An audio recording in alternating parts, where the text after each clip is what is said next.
Olá, meus amigos, eu sou Alexandre Borges para a Gazeta do Povo, venho comentar com vocês essa reta final aí, eletrizante, em São Paulo, Rio de Janeiro, Recife e mais algumas capitais. Em primeiro lugar, São Paulo, nós tivemos aí uma rodada de 4 institutos de pesquisa divulgando o resultado de segundo turno. Eu vou dar para vocês os números de votos válidos, que é o que interessa, né? O Paraná Pesquisas deu 61,5% para o Bruno Covas contra 38,5% para o Guilherme Boulos. O Exame Ideia deu 64% para o Bruno Covas, 36% para o Guilherme Boulos. Real Time Big Data 60-40% e o Datafolha 58-42%. Então, o que eu faço para vocês? O Data Borges aqui faz para vocês. Eu faço uma média ponderada. Eu pego o resultado de cada instituto, eu vejo qual foi o tamanho da amostra e uso como ponderação para poder chegar à média Data Borges desses 4 institutos.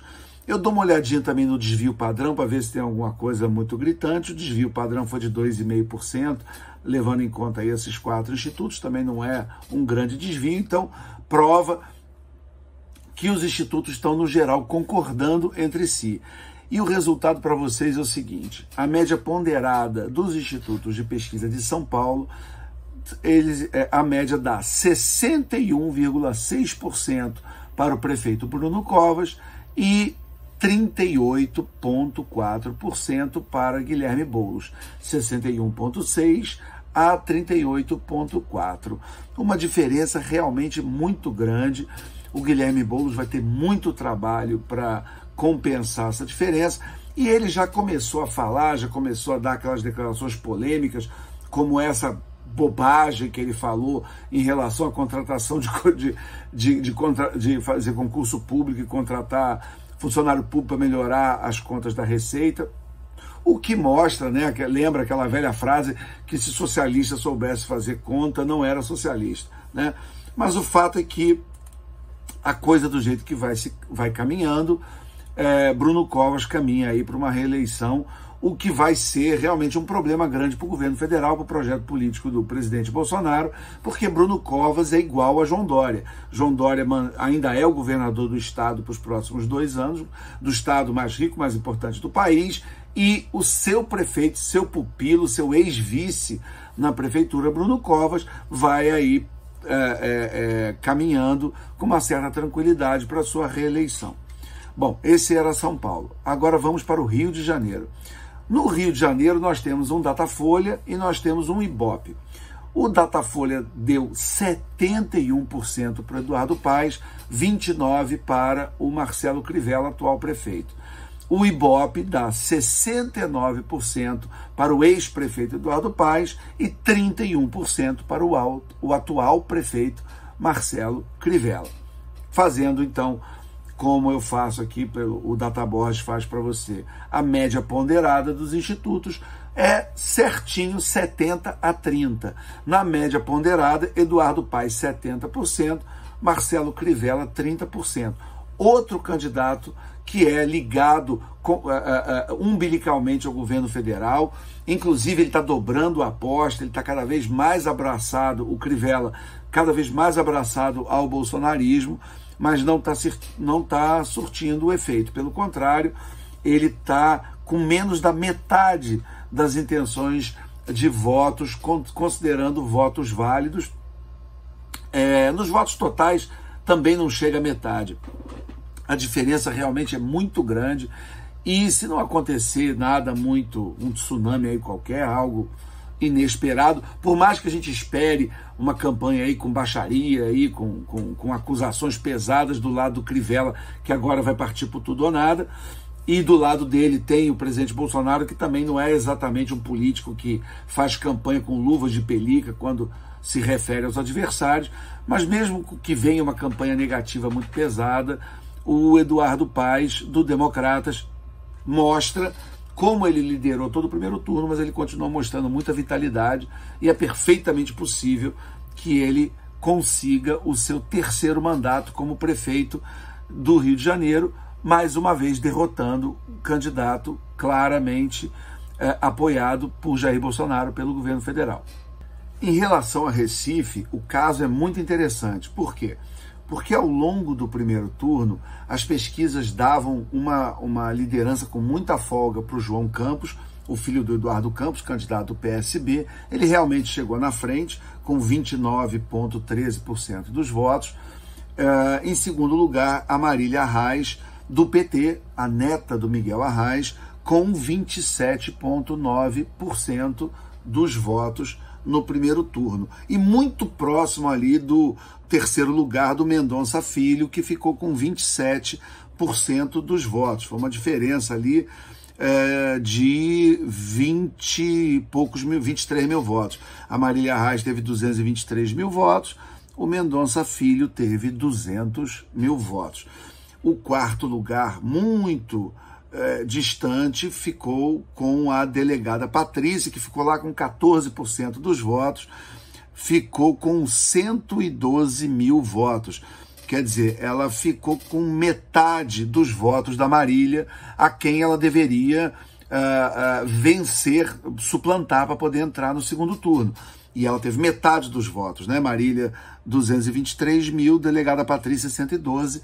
Eu estou destacando isso porque a Marília vinha bem, vinha crescendo, mas quando recebeu o apoio do governo federal, do Jair Bolsonaro, fez live com ele, ela despencou e acabou nesse quarto lugar aí bem distante. Só que agora, quando vem o segundo turno, nós temos uma surpresa. A Marília Arraes está superando o João Campos. Isso é uma reviravolta que não está acontecendo em praticamente nenhum outro lugar no Brasil, mas em Recife está acontecendo. Para o Ibope, votos válidos, Marília Arraes aparece com 53% e João Campos com 47%. No Datafolha, Marília Arraes aparece com 55% e João Campos com 45%. O Databorges faz a média ponderada para você. Você tem 53,96% para Marília Arraes e você tem 46,04% para João Campos. Então, nós estamos falando de uma diferença de 7 pontos. É uma diferença que não é pequena. Os números dos institutos são parecidos, o desvio padrão é de 1,4% entre os institutos. Então, os institutos meio que concordam. E agora o João Campos vai ter que correr atrás. Tá? A posição da Marília mostra que houve uma migração de muito voto de candidatos, de eleitores de candidatos derrotados para ela, e hoje ela, aparentemente, ela se mostra como mais forte candidata à Prefeitura de Recife do que o João Campos. São dois candidatos de esquerda, a Marília Arraes é do PT, o João Campos do PSB, dois candidatos também frontalmente contrários e opositores ao governo federal. Então, pelo que se coloca até o momento, o que a gente vê aí num quadro geral, e desses três específicos analisados, Rio de Janeiro, São Paulo e Recife, o governo federal tende, como está acontecendo praticamente em todo o Brasil, o governo tende a não eleger ninguém. Né? Vamos lembrar que a única eleição até agora de uma cidade com algum porte que pode ser associada ao bolsonarismo é a cidade de Ipatinga, no interior de Minas Gerais. Tá? Então, para um governo que foi eleito com 57 milhões de votos há 2 anos, não tem tanto tempo assim, passados 2 anos, o primeiro teste nas urnas não elege ninguém em prefeituras relevantes, tem uma atuação pífia em votação de vereadores, e lembra que o governo tem um leque de partidos, né? Republicanos, PSL, PRTB, você tem vários partidos aí apoiando, alguns candidatos muito identificados com o presidente Bolsonaro, como, por exemplo, Bruno Engler, do PRTB de Belo Horizonte, que foi completamente atropelado pelo Alexandre Calil, que ganhou no primeiro turno com muita facilidade. Então, o quadro é esse.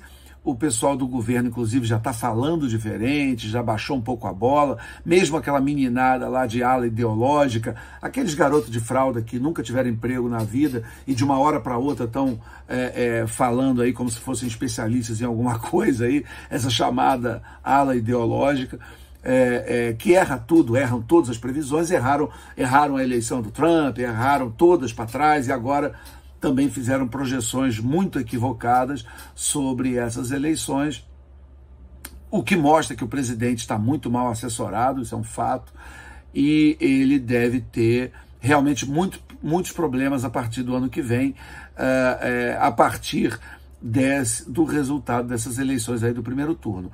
As urnas ainda não estão fechadas, é só lá no domingo, dia 29, então não estou querendo botar o carro na frente dos bois, eu estou trabalhando com os dados de hoje, com o que saiu hoje, mas a foto, no momento, não é bonita para o presidente. Vamos acompanhar. Eu sou Alexandre Borges para a Gazeta do Povo. Até a próxima.